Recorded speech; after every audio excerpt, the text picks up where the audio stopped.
কাৰাগাৰত দৈৱকী আৰু বসুদেৱক পিতৃ মাতৃৰূপে স্বীকৃতি প্ৰদান কৰি পূব দিশত পূৰ্ণচন্দ্ৰ উদয় হোৱাৰ দৰে আবিৰ্ভাৱ হৈছিল।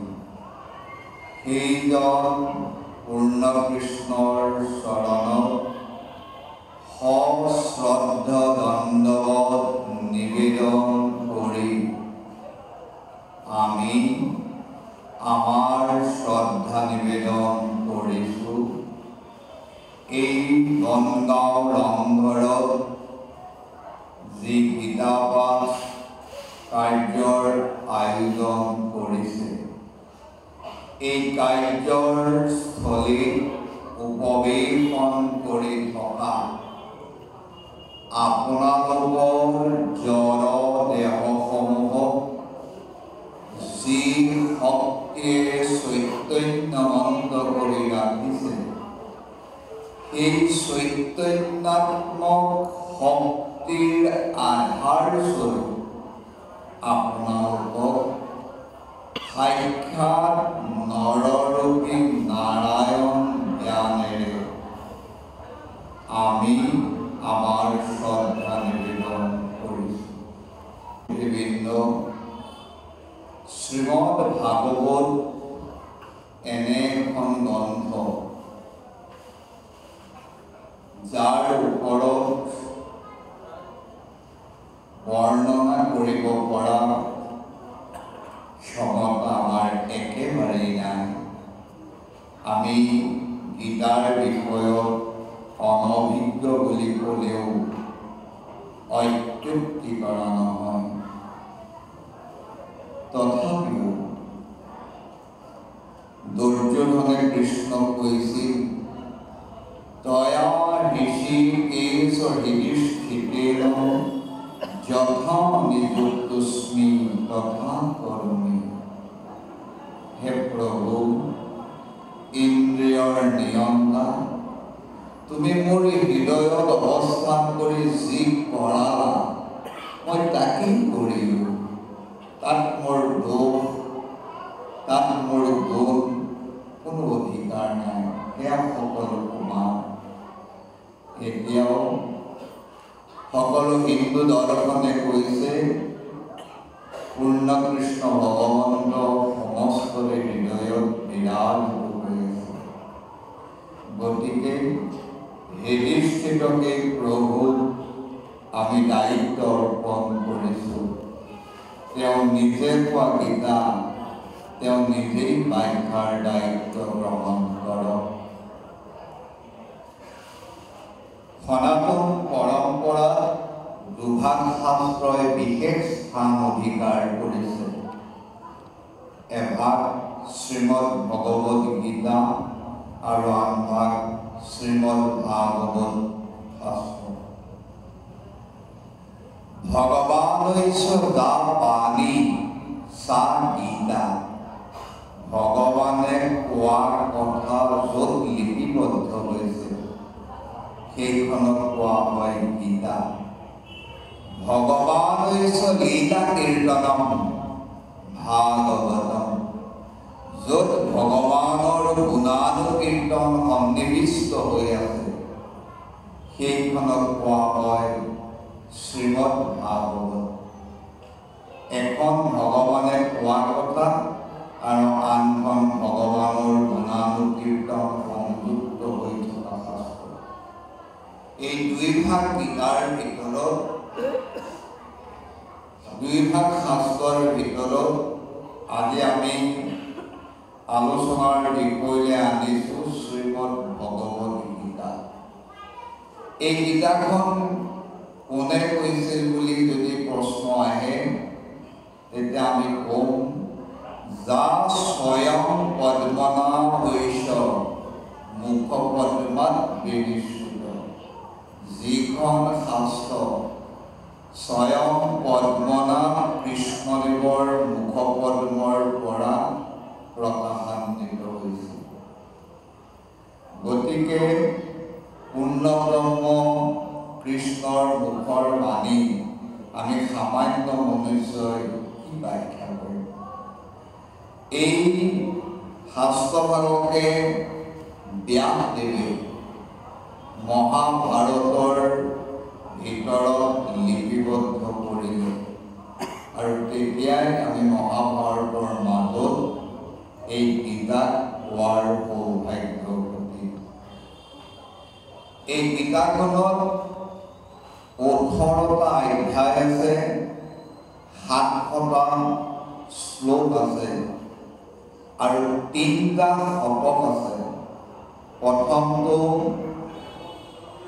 কৰ্ম শতক, দ্বিতীয়টো ভক্তি শতক আৰু তৃতীয়টো হ'ল জ্ঞান শতক। অৰ্থাৎ 6টা অধ্যায়েৰে এটা শতক সৃষ্টি কৰি কৰ্ম, ভক্তি আৰু জ্ঞান 3টাক প্ৰতিপন্ন কৰিছে। এই গীতা শাস্ত্ৰৰ আৰম্ভ হৈছে কুৰুক্ষেত্ৰ যুদ্ধত দুয়ো পক্ষ একত্ৰিত হৈ যুদ্ধ কৰিবলৈ উদ্যত হোৱাৰ প্ৰাক্ক্ষণত কৌৰৱ পক্ষীয় অন্ধৰাজ ধৃতৰাষ্ট্ৰই তেওঁৰ মন্ত্ৰীক সুধিছিল যি বুলি সেই শ্লোকেৰে গীতা শুভাৰম্ভ কৰিছিল। অৰ্থাৎ গীতাৰ শ্ৰোতা দুজন আৰু বক্তাও দুজন, এজন স্বয়ং কৃষ্ণদেৱ আৰু অৰ্জুন আৰু আনজন একেলগে ধৃতৰাষ্ট্ৰ আৰু সঞ্জয়েও এই গীতা শুনাৰ সৌভাগ্য লাভ কৰিছিল মন্ত্ৰী সঞ্জয় তীব্ৰ চক্ষু আৰু তীব্ৰ কৰ্ণৰ মাধ্যমেদি। আৰম্ভ হৈছে ধৰ্মক্ষেত্ৰে কুৰুক্ষেত্ৰে সমবেতাযুজোৎসৱ মামকা পাণ্ডৱা শৈব কিম অকুৰ্বত সঞ্জয়। দুয়ো পক্ষ একত্ৰিত হোৱাৰ পিছত যুদ্ধই হ'ব লাগে, কিন্তু অন্ধৰাজে প্ৰশ্ন কৰিছে আমাৰ পক্ষ আৰু পাণ্ডৱ পক্ষই একত্ৰিত হৈ কি কৰিছে? এই কি কৰা প্ৰশ্নটো আচলতে উপযুক্ত নহয়। এইকাৰণে কি কৰিছে বুলি প্ৰশ্ন কৰিলে স্থানৰ এটা মহাত্য আছে। স্থানৰ মহাত্যই মানুহৰ মনৰ পৰিৱৰ্তন কৰিব পাৰে। সেইকাৰণে প্ৰথম গীতাৰ শব্দটো আৰম্ভ হৈছে ধৰ্মক্ষেত্ৰে কুৰুক্ষেত্ৰে। য'ত একত্ৰিত হৈছে সেই জেগাডোখৰ হ'ল ধৰ্মক্ষেত্ৰ। ধৰ্মৰ নিজস্ব এটা শক্তি আছে, মানুহৰ মনৰ পৰিৱৰ্তন কৰিব পাৰে। আৰু দ্বিতীয়তে কুৰুক্ষেত্ৰ, সেই ধৰ্মক্ষেত্ৰখন প্ৰতিষ্ঠা কৰিছে আমাৰ কুৰুবংশীয় ৰজাই। গতিকে আমাৰ পিতৃ পিতামহসকলৰ স্মৃতি তাত জড়িত হৈ আছে। এনে স্থানৰ মাহাত্ম্যৰে গীতাৰ শুভাৰম্ভ হৈছে। আমি সকলোৱে জানিব লাগে যে গীতাৰ আৰম্ভ হৈছে স্থানৰ মাহাত্ম্যৰে। আজি এই ৰংগমঞ্চটোত গুৰু আসন প্ৰতিষ্ঠা কৰি বন্দী পৰ্যটনেৰে গীতা প্ৰতিষ্ঠা কৰা ইয়াৰ যিটো মৰ্যাদা আৰু যিদিনাখন ইয়াত ৰাসমঞ্চ দৰ্শকসকলে জোপাই পিন্ধি প্ৰৱেশ কৰিব কৃষ্ণ প্ৰেম আস্বাদন কৰিবলৈ, সেই সময়ৰ পৰিৱৰ্তনটা আপোনালোকে দেখা পাব।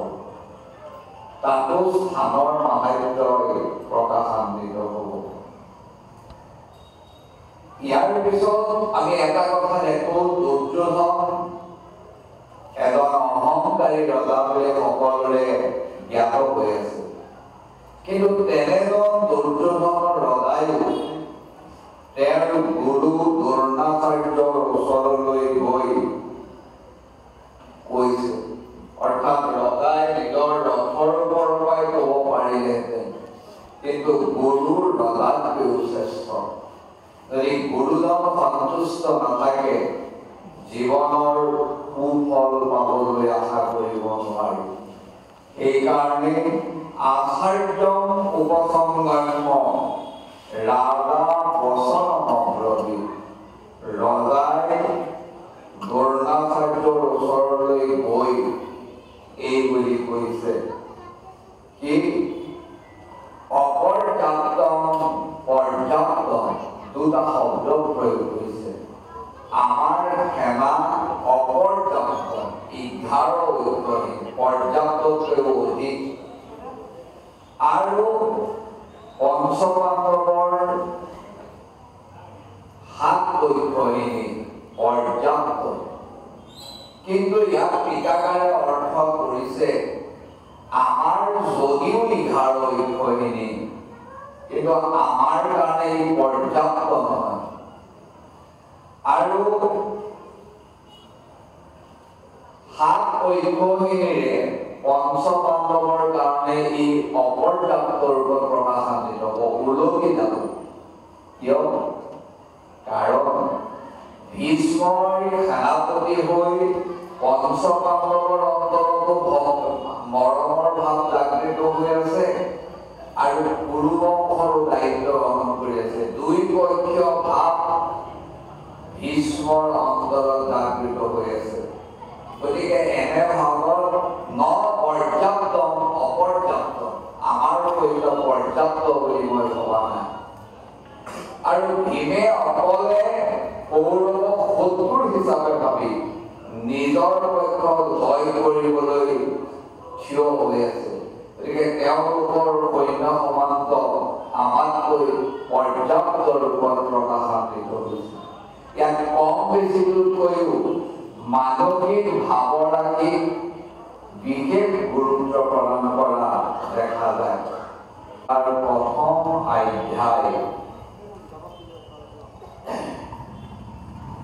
বিষাদ যোগ নামেৰে নামাকৰণ কৰা হৈছে। ইয়াৰ পিছত দ্বিতীয় অধ্যায়ত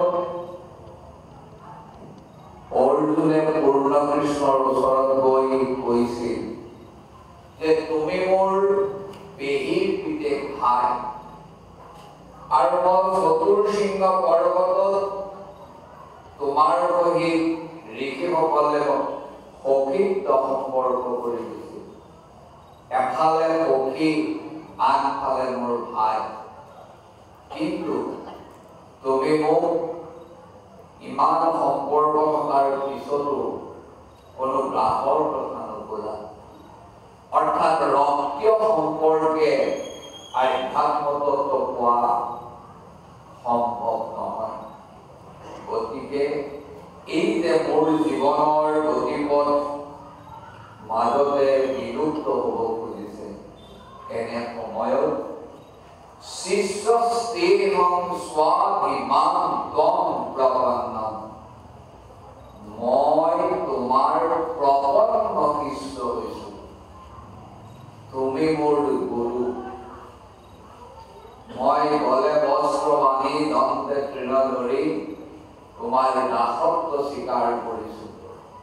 সা সয়তি ইতি শিষ্য, মোৰ শাসনৰ দায়িত্ব তোমাৰ ওপৰত অৰ্পণ কৰিম।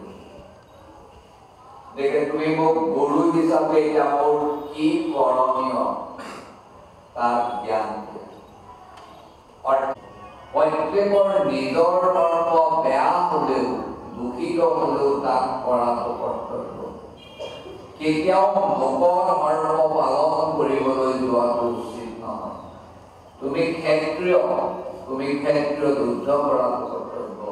ব্ৰাহ্মণৰ নিচিনাকৈ তপস্যা কৰিবলৈ যোৱাটো উচিত নহয়। গতিকে তুমি স্বধৰ্ম পালন কৰি তাক যদি মৰাও, তেতিয়া তোমাক দোষে নচুৱে। এই বুলি কৰ্মযোগ নামেৰে দ্বিতীয় অধ্যায় ভগৱান কৃষ্ণদেৱে সামৰণি মাৰিছে।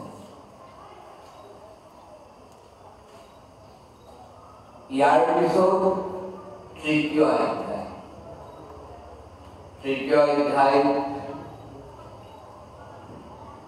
কৰ্মটো যি যথা মাং প্ৰপদ্যন্তে তাং তথা ভজাম্যহম মম বৰ্তাং বৰ্তন্তে মামিত পাৰ্থ সৰ্বশ।